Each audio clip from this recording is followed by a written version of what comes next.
చేపల ఫ్రై తయారు చేసుకునే విధానం చూద్దాం. సింపుల్గా, ఈజీగా, టేస్టీగా. ఇట్లా ఒకసారి ట్రై చేసి చూడండి.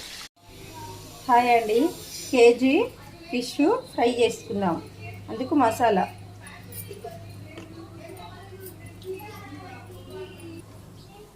ఈ స్పూన్ తోటి 3 స్పూన్ల కారం వేసిన కదా, 2 స్పూన్ల ఉప్పు, పసుపు, ధనియాల పౌడర్, జీలకర్ర పౌడర్, జిల్వర్ మసాలా 1 స్పూను, ఒక నిమ్మకాయ పెద్దది,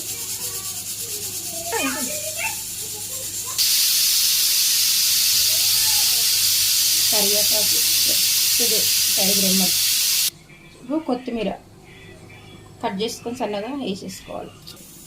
ఇప్పుడు 1 టేబుల్ స్పూన్ అంతా నూనె వేసుకోవాలి. అది ఎందుకంటే చెప్పిన 1 tablespoon ginger garlic paste.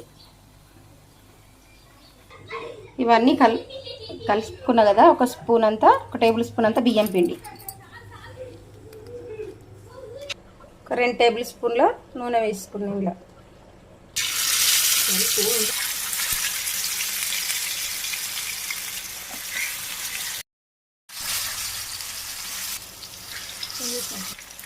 రెండు కరివేపాకు రెమ్మలు మీద మంచి ఫ్లేవర్ కోసం. తిరిగేసింది చూపించలేదు, మళ్ళీ వాయి వేసినప్పుడు చూపిస్తాం. ఇట్లా బాగా ఎర్రగా వచ్చేదాక కాలనీయాలి.